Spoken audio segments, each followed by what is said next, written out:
পটলের মিষ্টি খেতে দুর্দান্ত স্বাদ।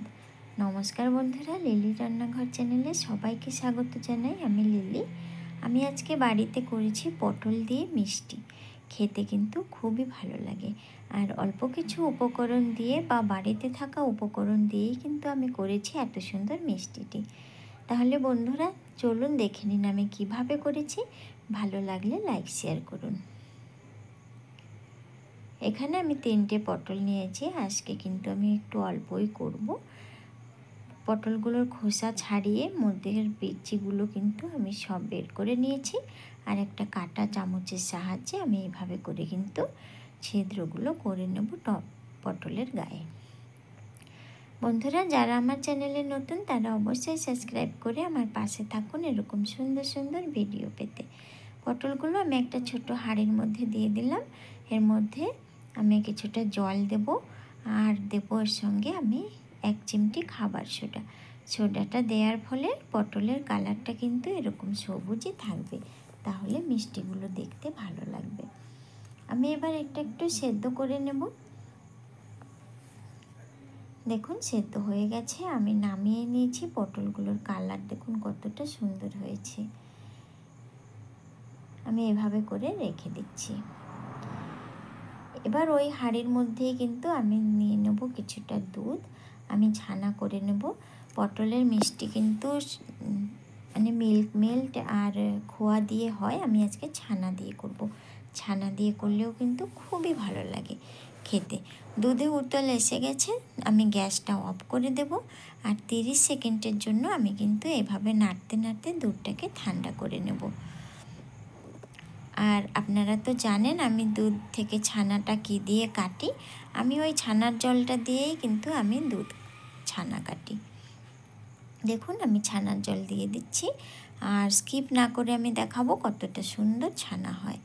দেখুন আমি কিন্তু লেবুর রস বা ভিনেগার দিই না। আবার এই জলটাও কিন্তু আমি ছেঁকে রেখে দেব ঠান্ডা করে বোতল ভরে, আবার পরবর্তীতে ব্যবহার করব। ছানাটা আমি জল থেকে ছেঁকে নিয়েছি, একটা প্লেটে নিয়ে নেব। আর একটা কাঁটা চামচের সাহায্যে আমি এইভাবে করে কিন্তু ম্যাশ করে নেব ছানাগুলো। গরম গরমই করতে হবে কাজটা। ভালো করে ম্যাশ করে নিলাম। দেখুন সুন্দর করে ম্যাশ হয়ে গেছে। এবার বন্ধুরা একটা কড়াইয়ের মধ্যে আমি একটু নিয়ে নেব চিনি। এর কোনো মাপ নেই, যে যেমন ইচ্ছে নিতে পারেন। এর মধ্যে আমি দিয়ে দেব জল, একটা চিনির শিরা তৈরি করার জন্য। আমি একটা শিরা করে নেব, চিনিটা গুলে নেব। গোলা হয়ে গেলে আমি এর মধ্যে কিন্তু 2টো এলাইচি থেতো করে আমি দিয়ে দিচ্ছি। দেখুন, আর এলাইচি থেতো না করে দিয়েও কিন্তু এলাইচির গুঁড়োটা দিলেও হবে। আমি এলাইচি দিয়েছি। এবার পটল যে সেদ্ধ করে রেখেছিলাম ওগুলো খুব সাবধানে শিরার মধ্যে আমি দিয়ে দেব, আর এটাকেও লো ফ্লেমে আমি জাল দেব শিরার মধ্যে পটলগুলোকে, তাহলে পটলটাও কিন্তু পুরো মিষ্টি হয়ে যাবে। আর সেদ্ধ না করে দিলে কিন্তু পটলটা শক্ত হয়ে যাবে, সেদ্ধ হবে না, মিষ্টিগুলো নরম হবে না। তার জন্য আমি প্রথমে সেদ্ধ করে নিয়েছি। এইভাবে করে আমি কিন্তু শিরার মধ্যে জাল দিয়ে নেব পটলগুলোকে। এদিকে জাল হচ্ছে, আমি অন্য কাজগুলো করি। দেখুন আমি ছানার মধ্যে দিয়ে দিচ্ছি কিছুটা চিনি দিয়ে আমি এটাকে ভালো করে একটু মিশিয়ে নেব। আমি চিনি কিন্তু অল্পই দিয়েছি। এগুলো একটু আলতো হাতে মিশিয়ে নেব, চিনিটা গলে যাবে তার জন্য। এটা আবার ভাজতে হবে, ভাজলে তো চিনিটা গলেই যাবে, তবু আমি একটু মিশিয়ে নিচ্ছি। মেশানো হয়ে গেছে। বাড়িতে অবশ্যই ট্রাই করুন বন্ধুরা, খুবই ভালো লাগবে। দেখুন শিরাটা কিন্তু অনেকটা কমে গেছে, আর পটলগুলো কিন্তু একদম মানে খুব সুন্দর হয়ে মিষ্টি হয়ে গেছে। দেখুন আর কালারটা কতটা সুন্দর। এবার বাটির মধ্যে আমি একটু গরুর দুধ নিয়েছি, আর এর মধ্যে দিয়ে দেবো আমি গুঁড়ো দুধ দিয়ে আমি এটাকে ভালো করে একটু গুলে নেব। এটা পুর বানানোর জন্য আমি ছানা রেখেছি, ছানার মধ্যে দিয়ে আমি সুন্দর করে একটা পুর বানাবো, তাই ঘন করে আমি গুলে নিলাম। এবার আমার পটলগুলো হয়ে গেছে। দেখুন দেখলেই বোঝা যাচ্ছে শিরা একদম খুব সুন্দর হয়ে শিরাটা ঘনও হয়ে গেছে। আমি এবার তুলে নেব পটলগুলো। খুব সাবধানে তুলতে হবে। পটলগুলো কিন্তু একদম নরম হয়ে গেছে।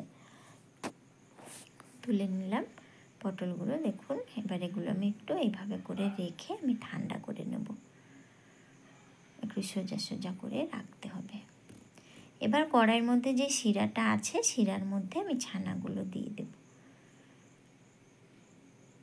ভিডিওটি একটু লম্বা বন্ধুরা, কিন্তু দেখুন আর নিজের বাড়িতে করুন, অসাধারণ লাগবে। একটা মানে বলতে পারবো না, এত সুন্দর লাগবে। বাড়িতে অবশ্যই একদিন ট্রাই করুন। এভাবে নাড়তে নাড়তে কিন্তু আমি ছানাটাকে শিরার সাথে রান্না করে নেব। আর এইভাবে স্প্যাচুলা দিয়ে কিন্তু আমি এরকম করতে থাকবো, কেননা নাহলে দলা বেঁধে যাবে। এভাবে করে এর মধ্যে আমি দিয়ে দিলাম 1 চামচের মতন ময়দা। ময়দা অবশ্যই দেবেন, তাহলে পুর দেখবেন একদম আঠালো হবে আর খেতেও কিন্তু একটা আলাদা স্বাদ আসে। আমি কিন্তু নারকেল লাড়ু করলেও কিন্তু আমি ময়দাটা দিই। ময়দাটা দেবেন, দেখবেন ভালোই লাগে। আর ময়দা যদি না থাকে তাহলে একটু আটা দিতে পারেন, আটা না থাকলে চালের গুঁড়ো দেওয়া যায়। এইভাবে করে দিলাম। দেখুন অনেকটা ঘন হয়ে গেছে আর নিচে থেকে লেগেও যাচ্ছে বন্ধুরা একটু একটু। আমি তার জন্য নাড়াচাড়া দিতেই আছি। এর মধ্যে দিয়ে দেব আমি গুঁড়ো দুধ, আর যে আমি মিক্স করে রেখেছিলাম গুঁড়ো দুধটা, ওইটাও দিয়ে আমি কিন্তু ভালো করে এবার একটা আঠালো টাইপকা করে আমি একটা ডো করে নেব। আমি লো ফ্লেমে কাজটা করছি। এভাবে করে আস্তে আস্তে করে কিন্তু আমি একটা সুন্দর একটা পুর বানিয়ে নেব। দেখুন অনেকটা ঘন হয়ে গেছে। ঠান্ডা হলে কিন্তু আরও একটু ঘন হয়ে যাবে। এবার দেখুন আমি পুরটা দেখিয়ে দিচ্ছি কতটা সুন্দর হয়েছে, আর খেতেও কিন্তু খুবই ভালো হয়েছে। এবার আমি গ্যাসটা অফ করে দিয়ে এটা একটু নাড়াচাড়া দিয়ে আমি একটু ঠান্ডা করে নেব। ঠান্ডা হয়ে গেছে, এদিকে পটলগুলোও কিন্তু ঠান্ডা হয়ে গেছে। আমি একটা চামচের সাহায্যে পটলগুলোর মধ্যে কিন্তু এইভাবে করে খুব সুন্দরভাবে আমি কিন্তু পটলের মধ্যে পুরগুলো ভরে নেব। দেখুন এইভাবে করে খুব সাবধানে করে সুন্দর, দেখতে যত সুন্দর হয় সেইভাবে করে কিন্তু আমি পুরটা ভরে নেব। দেখুন আস্তে আস্তে করে আমি চামচ দিয়ে কিন্তু কাজটা করছি। এবার আস্তে করে আমি প্লেটে রেখে দেব। এটা কিন্তু এখনই নরম আছে, আমি ফ্রিজে রাখবো। ফ্রিজে রাখলে কিন্তু শক্ত হয়ে যাবে, খেতে খুবই ভালো লাগবে। আমি এক এক করে এভাবে করে আমি সবগুলো বানিয়ে নিচ্ছি, যাতে দেখতে একটু ভালো লাগে সেইভাবে করতে হবে কাজটি। আপনারা খেলে বন্ধুরা ভাবতেই পারবেন না এটা পটল দিয়ে তৈরি, খুবই ভালো লাগে।